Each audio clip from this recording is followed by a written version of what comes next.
Welcome, curious minds, to another deep dive. Great to be here. Today, we're really plunging into a whirlwind of global events, things that could fundamentally reshape how we see international relations, military power, even the whole global financial system. Yeah, absolutely. You've brought us a really fascinating mix of sources, high-level military analysis, on-the-ground reports, and our mission, really, is to cut through all that noise, find the hidden connections, and give you a much clearer picture of what's actually going on.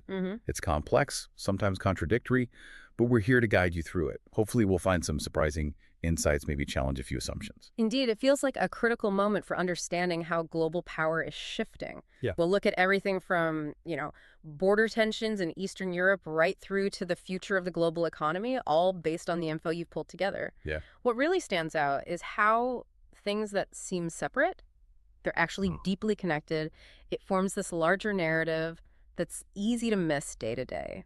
Okay, so let's start there. Let's unpack this first big area of concern, the recent activity around Poland and Belarus. Lots of headlines, right? Big military drills, drone incursions, causing quite a bit of alarm. Understandably so. You flagged reports about Russia's Zapad 2025 exercises, and also this movement of, 30,000 to 40,000 Polish troops towards the Belarus border. Right. What are our sources telling us? Right. Well, the context is just absolutely crucial here. Our sources indicate that the Zapad 2025 maneuver, it's actually a routine thing. Routine. Yeah, every 4 years. Russia's been doing this for at least 4 decades. And this specific one, despite some of the more sensational reports, is actually smaller than most. We're talking about 13,000 Russian troops, maybe 8,000, 10,000 Belarusian. Okay. And importantly, they've moved it east, away from the immediate border areas, specifically to try and diffuse tension. So, yeah, headlines might scream escalation, but our sources strongly suggest it's scheduled, routine, not really a new threat linked to recent events. That definitely reframes the Zapad exercises. But, okay, what about those drone incursions into Poland?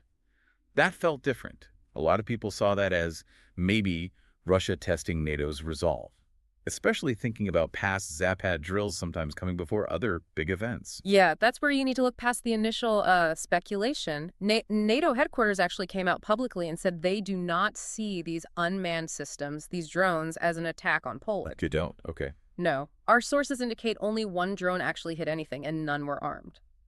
The main theory is they got redirected by intense electronic warfare. EW. Exactly. It's very active across that whole region, Ukraine, Belarus, Poland, Lithuania. Apparently, Belarusian authorities tracked them coming from northwestern Ukraine, told the Polish authorities, and some were even shot down by both sides. Both sides shot them down. Yeah. And the wreckage they looked at, no explosives, which strongly suggests, no intent to harm. It points much more towards them just getting caught in this messy electronic warfare environment. Okay, so if the drills are routine, smaller even, and the drones weren't really an attack, what explains the 40,000 Polish troops moving to the border? That's a huge deployment if there isn't a direct threat. That is a very good question. And according to reliable Polish sources cited, this big troop movement, it's largely theater. Theater? Yeah, the Polish government kind of playing things up for a domestic audience that's still understandably very wary of Russia, and maybe also an attempt by some to, strengthen Poland's connection to NATO in people's minds. There's just no evidence our sources are seeing of a genuine Russian threat or any plan to attack Poland that would justify that kind of large-scale defensive move. And what about that other idea you mentioned, that maybe the Ukrainians misdirected those drones to create the impression of a Russian attack? That's quite a suggestion. It is, but it's presented as a plausible theory in our sources. The other idea that these were some kind of Russian decoy drones with extra fuel meant to test NATO air defense. That's not really widely reported or confirmed by the intel our sources have access to. And this whole testing NATO resolve idea is also questioned. There's not much evidence of NATO armies rushing east in response, and honestly, key members seem pretty tied up with domestic stuff right now. Our sources suggest Moscow isn't acting particularly worried about Western European military power at the moment. Okay, that gives us a very different angle on those European tensions. Let's pivot now to something broader but just as critical. America's military capabilities versus rising powers like China and Russia. That recent military parade in China, for instance, really opened some eyes. How do our sources rate the U.S. military right now? Well, our sources suggest the U.S. armed forces are largely They call them legacy forces. Legacy forces, meaning? Meaning, in many ways, they're still structured like a tribute to World War II and the Cold War. The fundamental issue identified is that the U.S. keeps operating within a strategic framework that's becoming, frankly, irrelevant. It's like repackaging new tech onto old force structures. So no real fundamental change. Not in basic force design over the last, say, 20, 30 years, despite all the technological advances. That's the assessment. That's quite a stark assessment. So how do China and Russia compare? How are their approaches different from this legacy force model? Well, the contrast is pretty significant. China, for example, is showing clear signs of developing new force designs. They're focusing on mobile battle groups and, really importantly, on what they call anti-interventionist or area denial capabilities. Meaning stopping the U.S. from getting involved. Exactly. Forces designed specifically to prevent the U.S. Navy and Air Force from intervening in places like the South China Sea. This includes things like rapidly developing nuclear subs and, maybe most significantly, their rocket forces. That recent parade, it showed this really disciplined, modern force, properly uniformed young men and women. Our sources suggest it was a glimpse of the future, contrasting with what they called a glimpse of the past for the U.S. But hang on, China spends way less on defense than the U.S., right? And they haven't really been tested in a major modern war. How can they be ahead in key areas? That's a really critical point, and it touches on how we often maybe misjudge military strength. We tend to overrate recent experience, especially if it's against, weaker opponents. Right. What's compelling here, though, is the data suggesting both Russian and Chinese forces vastly outstrip the U.S. in rocket artillery. For instance, sources detail the Russians using a flamethrower system. Flamethrower, like actual flamethrower? Well, it's a type of rocket artillery using thermobaric warheads. Ah, thermobaric, fuel-air explosives. Exactly. They create this massive blast wave, suck out all the oxygen, basically wiped a Ukrainian target completely off the map in minutes. The U.S. Army right now just doesn't have comparable systems. Wow, okay. And air defenses.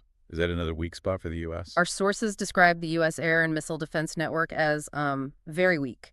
For maybe 50 years, the U.S. relied almost entirely on its Air Force because, honestly, it didn't face truly capable enemy air forces. That's changed. That has drastically changed. With the advanced tech now in Russian, Chinese, and increasingly Iranian forces, a really sobering statistic from our sources is that NATO itself announced that with all its current air defense capability put together, it could protect maybe only 5% of NATO territory. 5%, that's incredibly low. It's a deeply concerning figure for alliance security, yeah.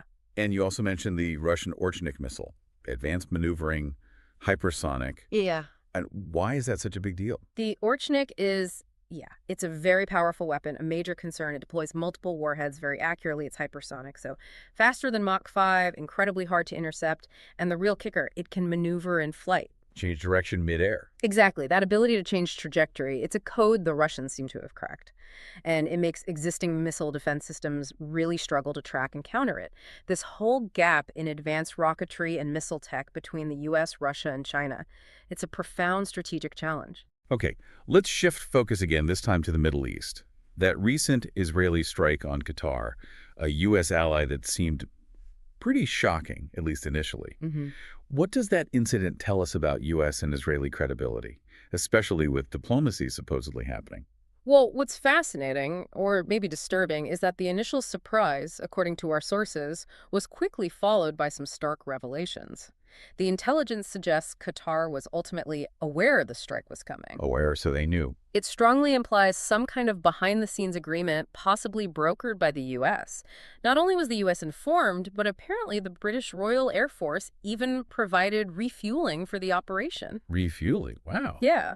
So if you connect that to the bigger picture, it suggests a real lack of good faith in negotiations, doesn't it? It really does. It raises this important question. Why would other countries see the U.S. or Israel as credible negotiating partners going forward if military actions are being planned, maybe even pre-approved, while talks are supposedly ongoing? That's a powerful point about trust, or the lack of it. And it leads to another kind of discrepancy your sources noted. On one hand, you have these surprise strikes, actions that seem like bad faith in the Middle East. But then on the other, we heard about President Trump trying to set up a meeting with Putin in Alaska, ostensibly looking for peace. How do those fit together? It's quite the contrast, isn't it? Our sources characterize that Trump-Putin meeting in Alaska as, well, unserious. Unserious. Yeah. Look, historically, meetings between heads of state need tons of prep work, groundwork laid to make sure there's actually something to agree on. Right, you don't just show up. Exactly. None of that happened here. Trump's main focus, the sources say, was purely on good optics, manipulating public opinion with images of power, F-22s, F-35s, a B-2 flying over the airbase. The photo op. Pretty much. But he and his team had nothing concrete to actually propose. They seemed to think his glittering personality alone could somehow sway Putin. The meeting ended super quickly because there was just no substance. And crucially, U.S. officials hadn't even seriously looked at Russia's big security proposals from back in December 2021. So given that, how should we read Trump's often mixed messages, like saying he wants better relations with Belarus, but then also his patience with Putin is running out? Well, his approach to foreign policy is described in our sources as somewhat schizophrenic, saying one thing one day, something different a few days later. Right. Now, his intention to find a peaceful solution in Ukraine isn't really doubted by these sources, but intentions, they don't count for much, do they? Actions are what matter. True. And the argument made is that many Western leaders, in Europe too, are kind of trapped by their own really strong anti-Russia positions.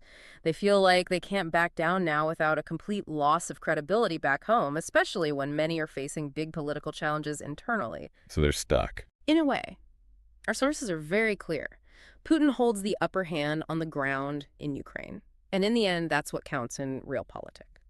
Okay, let's zoom out even further. Beyond specific conflicts, specific leaders, you've mentioned something much bigger happening, a fundamental shift in the global financial system. Can you unpack what the sources are saying about this grand realignment? Yeah, this is huge. According to our sources, we are genuinely witnessing the end of the Western financial system's dominance, the one that's pretty much prevailed since 1945. The end of it. That's the assessment.